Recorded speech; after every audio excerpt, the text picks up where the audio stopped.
किसी ने बड़े शिद्दत से कहा है, जिंदगी की मुश्किलों में मैं रुका नहीं। ध्यान से सुनिएगा कि जिंदगी की मुश्किलों में मैं रुका नहीं, आगे बढ़ता रहा। अंधेरा बहुत था पर जुगनू की तरह मैं चमकता रहा। अंधेरा बहुत था पर जुगनू की तरह मैं चमकता रहा। नमस्कार दोस्तों, कहिए कैसे हैं आप सब। उम्मीद करती हूँ आप सब बहुत अच्छे होंगे। आपकी अपनी पसंदीदा कहानी में आपका स्वागत है। आइए सुनते हैं प्रेमचंद जी द्वारा लिखित कहानी सत्याग्रह। आवाज सरोज शर्मा। हिज एक्सलेंसी वायरस बनारस आ रहे थे। सरकारी कर्मचारी छोटे से बड़े तक उनके स्वागत की तैयारियां कर रहे थे। इधर कांग्रेस ने शहर में हड़ताल मनाने की सूचना दे दी थी। इससे कर्मचारियों में बड़ी हलचल मची हुई थी। एक और सड़कों पर झाड़ियां लगाई जा रही थी, सफाई हो रही थी, पंडाल बनाए जा रहे थे। दूसरी ओर फौज और पुलिस के सिपाही संगीने चढ़ाए शहर की गलियों में और सड़कों पर घूमते फिरते नजर आ रहे थे। कर्मचारियों के सिर तोड़ कोशिश थी कि हड़ताल न होने पाए, मगर कांग्रेसियों की धुन थी कि हड़ताल हो और जरूर ही होगी। अगर कर्मचारियों को पशुबल पर का जोर है तो हमें नैतिक बल का भरोसा है। इस बार दोनों की परीक्षा हो जाए कि मैदान किसके हाथ में रहता है। घोड़े पर सवार मजिस्ट्रेट सुबह से शाम तक दुकानदारों को धमकियां देता फिरता कि एक एक को जेल भिजवा दूंगा, बाजार लुटवा दूंगा, यह कहूंगा और वह कहूंगा। जाने कितनी बातें बोले जा रहा था। दुकानदार हाथ बात कर कहते, हुजूर बादशाह है, विधाता है, जो चाहे आप कर सकते हैं, पर हम क्या करें। कांग्रेस वाले हमें जीतता न छोड़ेंगे, हमारी दुकानों पर धरने देंगे, हमारे ऊपर बाल चढ़ाएंगे, कुएं में गिरेंगे, उपवास करेंगे। कौन जाने दो चार प्राण ही दे दे तो हमारे मुंह पर सदैव के लिए काली उठ जाएगी। हुजूर उन्हीं कांग्रेस वालों को समझाइए ना, तो हमारे ऊपर बड़ा एहसान होगा आपका। हड़ताल न करने से हमारी कुछ हानि थोड़े ही होगी। देश के बड़े बड़े आदमी आवेंगे, हमारी दुकानें खुली रहेंगी, तो एक दो लोग तो कुछ तो खरीदेंगे, महंगे सौदे बेचेंगे, पर करें क्या करें। इन शैतानों से कोई बस नहीं चलता है। राय हरनंदन साहब, राजा लालचंद और खाब बहादुर मौलवी महमूद अली तो कर्मचारियों से भी ज्यादा बेचैन थे। मजिस्ट्रेट के साथ साथ और अकेले भी बड़ी कोशिश करते थे। अपने मकान पर बुलाकर दुकानदारों को समझाते, अनुनय विनय भी करते, आंखें दिखाते, इक्के बक्की वालों को धमकाते, मजदूरों की खुशामद करते, पर कांग्रेस के मुट्ठी भर आदमियों का कुछ ऐसा आतंक छाया हुआ था कि कोई इनकी सुनता ही नहीं था। यहां तक कि पड़ोस की कुजड़िन ने भी निर्भय होकर कह दिया, हुजूर चाहे मार डालो पर दुकान नहीं खुलेगी, नाक ना कटवाऊंगी। सबसे बड़ी चिंता यह थी कि कहीं पंडाल बनवाने वाले मजदूर। सबसे बड़ी चिंता वहां पे यह हो गई थी कि जो पंडाल मजदूर बना रहे थे, बढ़ई लोहार, काम न छोड़ दे, नहीं तो अनर्थ ही हो जाएगा। राय साहब ने कहा, हुजूर दूसरे शहरों से दुकानदार बुलवाएं और एक बाजार अलग खोलेंगे। खान साहब ने फरमाया, वक्त इतना कम रह गया है कि दूसरा बाजार तैयार नहीं हो सकता। हुजूर कांग्रेस वालों को गिरफ्तार कर लेते हैं या उनकी जायदाद जब्त कर लेते हैं, फिर देखिए कैसे काबू में नहीं आते हैं। तब राय साहब बोले, पकड़ धकड़ से तो लोग और झल्लाएंगे और उग्र होते जाएंगे। कांग्रेस से हुजूर कहे कि तुम हड़ताल बंद कर दो तो सबको सरकारी नौकरी दे दी जाएगी। उसमें अधिकांश बेकार लोग पड़े हैं, यह प्रलोभन पाते ही फूल उठेंगे। मगर मजिस्ट्रेट को कोई राय न जची। यहां तक कि वायसराय के आने से 3 दिन और रह गए थे। आखिर राजा साहब को एक युक्ति सूझी, क्यों न हम लोग भी नैतिक बल का प्रयोग करें। आखिर कांग्रेस वाले धर्म और नीति के नाम पर ही तो तुम्हार बांध रहे हैं, हम लोग भी उन्हीं का अनुसरण करते हैं। शेर को उनके माद में पछाड़ेंगे। कोई ऐसा आदमी पैदा करना चाहिए जो व्रत करे कि दुकानें न खुले तो मैं प्राण दे दूंगा। यह जरूरी है कि वह ब्राह्मण हो और ऐसा जिसको शहर के लोग मानते भी हो, आदर भी करते हो। अन्य सहयोगियों के मन में भी यह बात बैठ जाएगी। राय साहब ने कहा, बस अब पड़ाव मार लिया आपने। अच्छा, ऐसा कौन पंडित है? पंडित गदाधर शर्मा। राजा साहब ने बोला, पंडित गदाधर शर्मा? राजा जी नहीं, उसे कौन मानता है? खाली समाचार पत्रों में लिखा करता है, शहर के लोग उसे क्या जाने। राय साहब बोले, दमड़ी ओझा तो है इस ढंग का?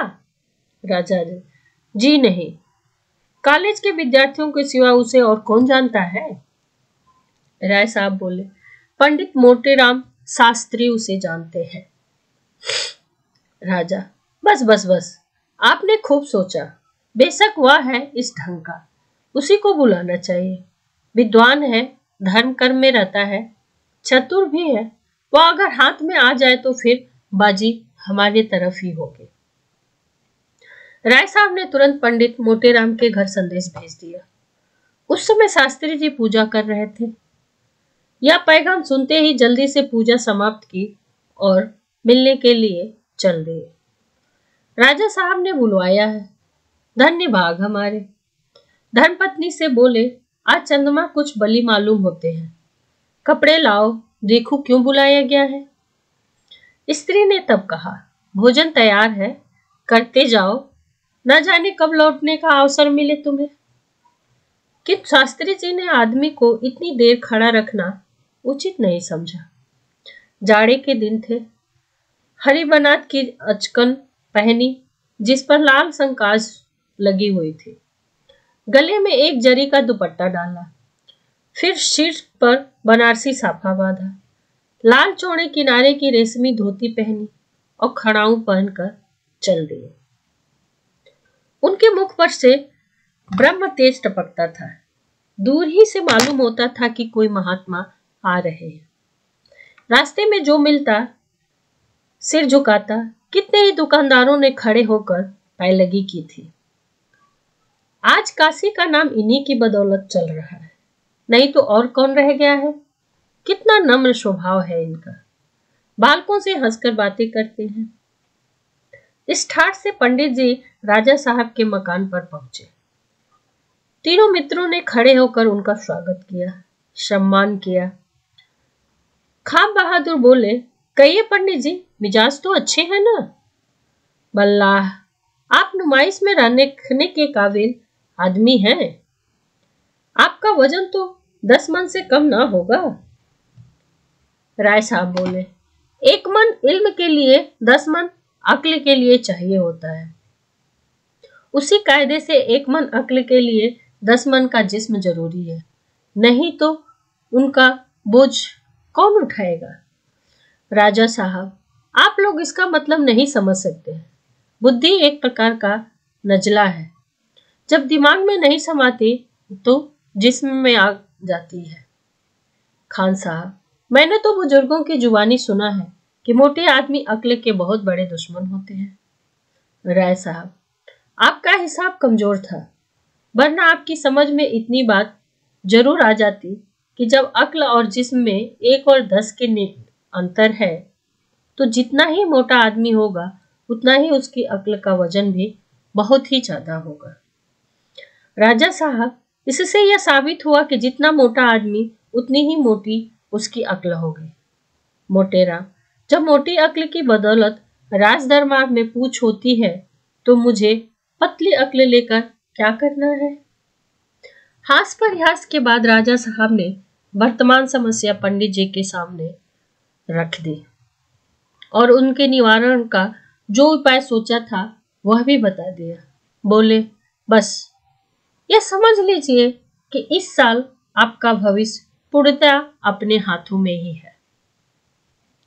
शायद किसी आदमी को अपने भाग्य निर्णय का ऐसा महत्वपूर्ण अवसर नहीं मिला होगा। हड़ताल नहीं हुई तो कुछ नहीं कह सकते। आपको जीवन भर किसी के दरवाजे जाने की जरूरत नहीं होगी। बस ऐसा कोई व्रत ठानिए कि शहर वाले थर्रा उठे। कांग्रेस वालों ने धर्म की आड़ लेकर इतनी शक्ति बढ़ाई है कि बस ऐसी कोई युक्ति निकालिए कि जनता के धार्मिक भावों को ठेस पहुंचे। मोटेराम ने गंभीर भाव से उत्तर दिया, यह तो कोई ऐसा कठिन काम नहीं है। मैं तो ऐसे ऐसे अनुष्ठान कर सकता हूं कि आकाश से जल की वर्षा करा दूं, मरी के प्रकोप को भी शांत कर दूं, अन्न का भाव घटा बढ़ा दूं। कांग्रेस वालों को परास्त कर देना तो कोई बहुत बड़ी बात नहीं है साहब। अंग्रेजी पढ़े लिखे महानुभाव समझते हैं कि जो काम हम कर सकते हैं वह कोई नहीं कर सकता, पर गुप्त विधाओं का उन्हें कोई ज्ञान नहीं है। खान साहब, तब तो जनाब यह कहना चाहिए कि आप दूसरे खुदा हैं। हमें क्या मालूम था कि आप में कुदरत है, नहीं तो इतने दिनों तक क्यों हम परेशान होते। मोटेराम साहब, मैं गुप्त धन का पता लगा सकता हूँ, पितरों को बुला सकता हूँ, केवल गुड़ ग्राहक चाहिए। संसार में गुड़ियों का अभाव नहीं, गुड़ज्ञों का ही अभाव है। राजा, भला इस अनुष्ठान के लिए आपको क्या भेंट करना होगा। मोटेराम बोले, जो कुछ आपकी श्रद्धा हो। राजा, कुछ बतला सकते हैं कि यह कौन सा अनुष्ठान होगा। मोटेराम, अनशन व्रत के साथ मंत्रों का जाप होगा। सारे शहर में हलचल न मचा दूं तो मोटेराम मेरा नाम नहीं। राजा, तो फिर कब से करेंगे आप। मोटेराम, आज ही हो सकता है। हाँ, पहले देवताओं के आह्वान के निमित्त थोड़े से रुपए दिला दीजिए। रुपए की कमी ही क्या थी, पंडित जी को रुपए मिल गए और वह बहुत खुश होकर घर आए। धर्मपत्नी से सारा समाचार कह दिया। उसने चिंतित होकर कहा, तुमने नाहक यह रोग अपने सिर ले लिया है। भूख न बर्दाश्त हुई तो सारे शहर में भद्द हो जाएगी। लोग हंसी उड़वाएंगे, रुपए लौटा दो। मोटेराम ने आश्वासन देते हुए कहा, भूख कैसे न बर्दाश्त होगी। मैं ऐसा मूर्ख थोड़े ही हूं कि यूं ही जा बैठूंगा। पहले मेरे भोजन का प्रबंध करो। अमृतियों, लड्डू, रसगुल्ले आदि मंगवाओ। पेट भर भोजन कर लो, फिर आध सेर मलाई खाऊंगा। उसके ऊपर आध सेर बादाम की तह जमाऊंगा। बची खुची कसर मलाई वाले दही से पूरी कर लूंगा। फिर देखूंगा भूख क्यों कर पास फटकती है। तब देखूंगा, मोटेराम बोल रहे हैं कि तब मैं देखूंगा कि भूख मेरे पास कैसे फटकती है। 3 दिन तक तो सांस ही न ली जाएगी। भूख की कौन चलावे। इतने में तो सारे शहर में खलबली ही मच जाएगी। भाग्य सूर्य उदय हुआ। इस समय आगा पीछा करने से पछताना पड़ेगा। बाजार न बंद हुआ तो समझ लो माला माल हो जाऊंगा, नहीं तो यहाँ गांठ से क्या जाता है। 100 रुपए तो हाथ लग ही गए हैं। इधर तो भोजन का प्रबंध हुआ, उधर पंडित मोटेराम ने दौड़ी पिटवा दी कि संध्या समय टाउन हॉल मैदान में पंडित मोटेराम देश के राजनीतिक समस्या पर व्याख्यान देंगे। लोग अवश्य आए। पंडित जी सदैव राजनीतिक विषयों से अलग रहते थे। आज वह इस विषय पर कुछ बोलेंगे, सुनना चाहिए। लोगों की उत्सुकता हुई।